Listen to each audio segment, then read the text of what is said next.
In addition to foregoing measures and to accelerate our economic recovery, I also urge all banks and financial institutions to accommodate customers who seek to restructure their banking facilities. The 12th intervention is digital financial services.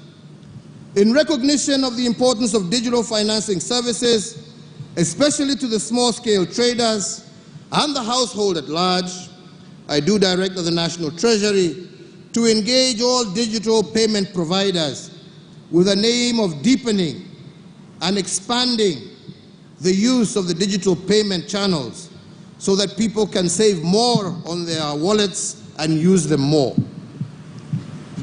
The 13th intervention is in the area of vaccine production.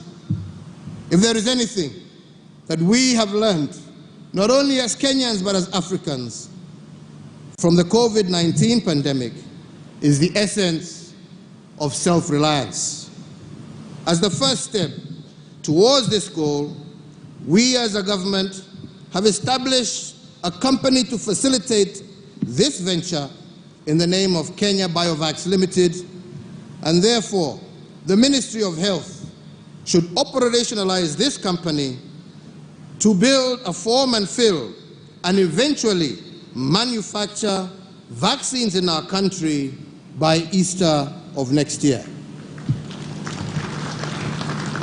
Fellow Kenyans, on the 29th of June 2021, during my 16th address on the COVID-19 pandemic, I pledged to the nation that by Christmas this year, we would have vaccinated over 10 million adults. Today, I am pleased to confirm to the nation that we are on course to realize this target. As of today, we have vaccinated 5 million adults. Owing to the compliance with the health protocols and guidelines on COVID-19, I have further noted with much appreciation that surge of infections has declined over the last 2 weeks, as characterized by the positivity rate of below 5% that has been registered over this period.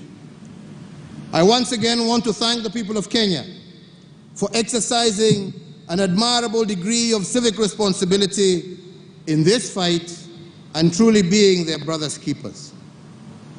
It is, however, important for all of us to appreciate that we are not yet out of the woods, and we must therefore continue to observe the containment measures as directed by the Ministry of Health, as this is the only way to sustain the gains we are making and guarantee the full reopening of our economy.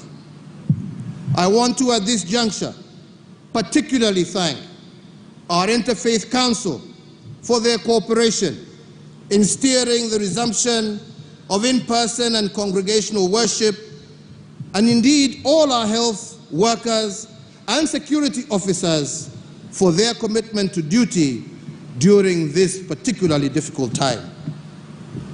So, fellow Kenyans, the National Emergency Response Committee on COVID-19 and the National Security Council have continued to monitor the evolution of the disease situation within our borders.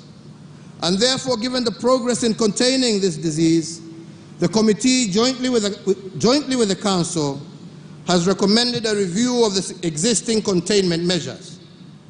Accordingly, the number of persons gathering for in-person worship is now reviewed upwards from 1/3 of the congregants to 2/3, provided they adhere to all the health protocols.